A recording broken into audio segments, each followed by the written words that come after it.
reporter Jorge Sedano joining us now here on 105.3 The Fan. Good evening, George. How you doing? Hey, guys. How are you? We're doing great. What do you make of our scene here in town with all this toxicity going on around the basketball team? Have you ever been around something like this? I have not. I mean, the only thing, I guess tangentially, although I wasn't there in Cleveland when LeBron left, I know that was obviously pretty bad. But I did see, I will say this, I did see just kind of the reaction back then. I was traveling with that team in Miami, and I remember going to all those arenas, and every arena hated them. So that's probably, that's not one city, so there was a lot of cities. But, yeah, I mean, I get, though, what's transpiring here. Like, I get it. I understand when they rip away a 25-year-old global superstar away from you like, in the middle of the night, literally, and it comes as a complete shock. Like, I think the entire sports world reacted the exact same way. So I understand the fans' disappointment. I understand their shock. I understand their anger. I don't condone, obviously, some of the stuff like, the violence that's been threatened against people. But I get the disappointment. Like that is part of being a fan. Like you invest every part of your fabric of fandom into these teams and these players. And particularly when you have one of these transcendent ones, you don't have that very many of them. Okay. In any given year in the NBA, there's a handful or more, maybe a little more than a handful of them. And you had one of them, one who dragged you to the finals. So I get it. Now, I do understand a little bit in regards to the business aspect of it, because we had all heard the stuff that they were lamenting about him, the conditioning, the personality clashes or whatever. I would not have had the gall to make that decision, but you have a ownership group that is very businesslike in their approach. And they are casino people, and they're making a bet. They're making a wager that he's not going to be able to fulfill that contract that he'll get, that by the time he's 32, he will not be the player that he is now or that people think he can be. So it's a hell of a bet to make, one I wouldn't have made. I don't think Mark Cuban would have made that bet. Yeah. But here we are. I mean, you're looking at more of the leadership right now. Do you think Patrick DeMond or the Adelson family is more the bad guy than Nico here when it comes to how the fan base looks at it? I mean, I think they should look at it that way. These decisions don't get made in a vacuum, right? Like, again, the front office, the coaching staff, whoever has these issues, right, with players. And by the way, Luka is not the only star player in this sport that coaching staffs and front offices have frustrations with. So, but I would imagine that this particular ownership group, because they're not sports people per se, they don't view it through the same prism that perhaps Mark would have, right? Who's been through this before and has had a lot of different personalities on this team, right? And I think that they just look at it very cut and dry, that like, well, if you guys have these complaints about him and, we look at this from a business perspective, it's not a smart business move to invest in this particular player. So, yeah, unfortunately, that's just kind of the prism they've viewed it through. So I would imagine that if there was going to be any animosity towards anyone, it would be the ownership group, because Nico Harrison is not acting unilaterally here. That's not the case, because that doesn't happen in almost any professional sports franchise. George, through your connections and stuff here, did you get any idea why Jason Kidd didn't talk with the media the other night? I don't know, but we will be talking with him tonight, and I will have a better idea, probably around like 6 or 7 o'clock tonight. We're also going to talk to Nico too, and we'll discuss that on the broadcast. So we're going to talk to both of them and have a clearer picture as to, kind of what their feelings are. What time do we got to be in front of a TV to catch this telecast? You talking with Nico? Well, the tip tonight is just shortly after 8:30 here local time. So I would imagine that those conversations that we have, whatever we can grab from those conversations will be divulged on the broadcast probably in that first half. I love it. As we're talking with Jorge Sedano here, he'll be on the telecast this evening. Mavs Warriors on ESPN over there at the AAC. Are you hearing any signs that maybe the front office or the ownership group will pivot away from their authoritarian strategy when it comes to handling like Fire Nico signs? That I don't know. I am going to do my own due diligence on the broadcast and try to kind of find out their position on that stuff. I may not get an answer, to be honest with you. Like, I'm certainly going into this not expecting one. But I also think that I will do my best to talk to maybe some season ticket holders, kind of get their thoughts on stuff and just kind of their feelings. Because I think, again, that's, you have a much bigger fan base than just your season ticket holders. But I do think the people who spend their hard-earned money in there night in and night out, I think that those people, to me, should have a voice and someone should express kind of their feelings on this. So that's going to be my position too. At times, I'm going to try to have that conversation with some folks. And I've been in that arena enough times that I can kind of spot who I see regularly and who's there a lot. So I will try to just approach some people and kind of paint the picture as best I can in that regard. George, what was some of the feedback and instant reaction when this trade went down? From your NBA circles, and negatively, could this have an impact on the Mavs in their future attempts to try and land other stars? Like, if they're going to trade away a guy like Luka, why would I want to stay there? Am I safe? Maybe. I don't know. Again, there's only 30 franchises, right? So, like, I just think that stuff gets overstated sometimes. Now, this one is pretty shocking, right? So maybe it does have some lasting impact. It is unprecedented, so we are kind of in uncharted waters. But historically, that hasn't meant a ton. If you're going to pay somebody, they're going to come play for you. It's Jorge Sedano here on 105.3 The Fan. George, I'm trying to be optimistic about what this team can do. Because for me, the team's bigger than any player. And what we saw Saturday against Houston for those 3 quarters was really exciting. Is it realistic to hope that you get Davis and you get Gafford back and PJ Washington and Lively, and this thing could actually have a storybook ending here in a couple, 2-3 months?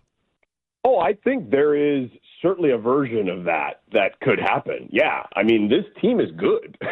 I mean, they were in the finals, and Kyrie is playing as great as he's played in a really long time. And he's doing it with a back injury, which is wild too. So, and they've gotten better, I think. I'm saying going into the season, I thought they were better. They added Klay Thompson. I like kind of the additions to the team. I like the fact that they went through that struggle last year against Boston in the finals. I felt like a lot of those guys can learn from those experiences. So going into the season, I felt confident the Mavs were going to be a contender. Now, look, I need to see what it looks like for longer than a half with Anthony Davis, but I'll tell you this, like, I've been around Anthony Davis for a long time. Anthony Davis is a hell of a player, okay? Honestly, outside of Jokic, he's probably the next best big man in the sport right now. It depends on how you feel about Wemby kind of as he continues to progress.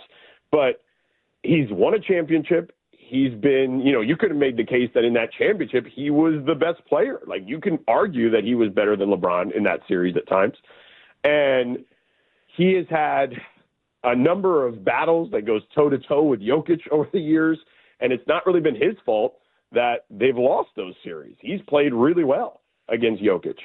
So he's amazing. And defensively, he's great. With that half he put up, where he scored over 20, had over 10 rebounds, had, I believe it was 3 blocks and over 3 or 4 assists, whatever it was. We hadn't seen a stat line like that in the first half from a guy at his position since 1997. So he's really, really good. But, I know that historically he has not been able to stay healthy, although most recently it wasn't an issue. I mean, he'd played like in 90% of the Lakers games prior to being traded. So if he can stay on the floor, he's going to be impactful. And I think that the trend in the NBA is and we've seen it across the board for the most part, is teams want to go big. Size matters. And it's a skilled size for sure. Look at OKC. Chet Holmgren he's not Wemby, but he is, in that mold, right? A big who can shoot, who can handle, block shots, can play closer to the basket.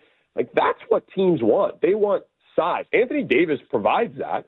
And if he gets to play the 4, which is what he wants, with next to Gafford or Lively, yeah, I think that they're certainly formidable. I don't think there's any question. But, yeah, all things have to align, and Derek has to come back before the playoffs like anticipated, and Gafford hopefully is not out long, and PJ is healthy, and everybody needs to be healthy.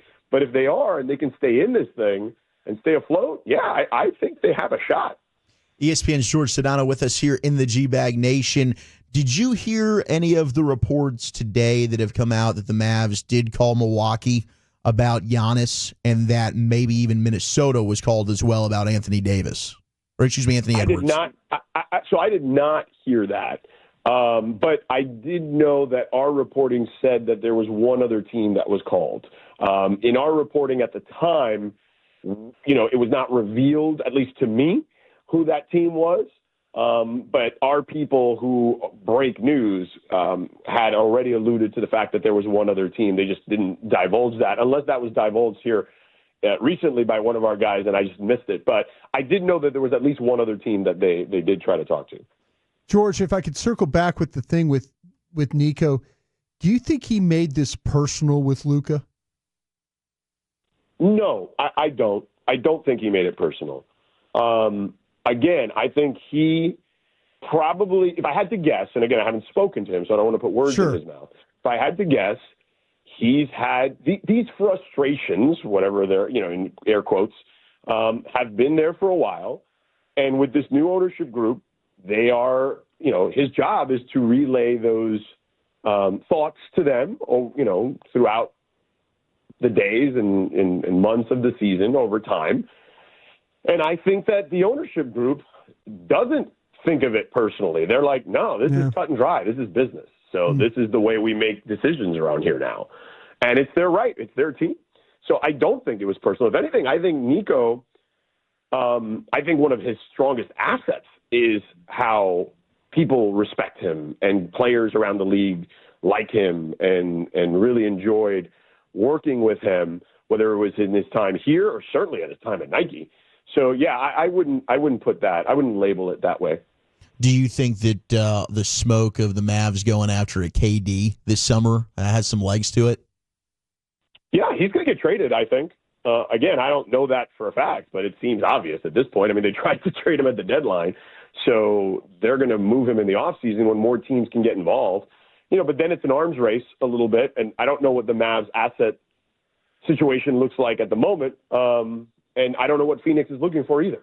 So, but I do think that they should kick the tires on something like that, yeah. How's Golden State going here as they come into the AAC tonight with Jimmy Butler in the mix? I mean, he's exactly what they needed. I've been saying this for a while. I actually went on a San Francisco radio station like 2 months ago, and they asked me, what do you think the Warriors should do? And I said, you should go after Jimmy Butler. They kind of thought I was nuts at the time. But I'm like, think about it. He's a really good wing player. Defensively, he is great. And offensively, he slows the game down for them. Like, they never go to the free throw line and just get the game slowed down for them. And when they have an older team, you want that to be the case. And he does that. He's capable of going to the free throw line, 10, 12 times a game if he really wanted to.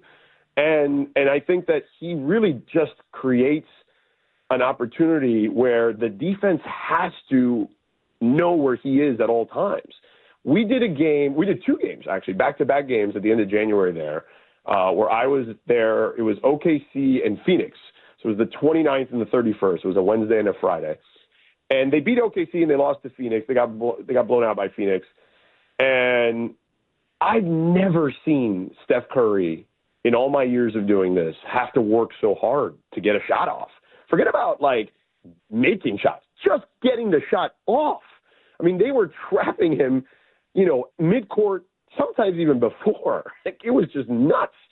So having that safety valve is important, and you've seen it. I mean, Steph has gone for over 35 in back-to-back games.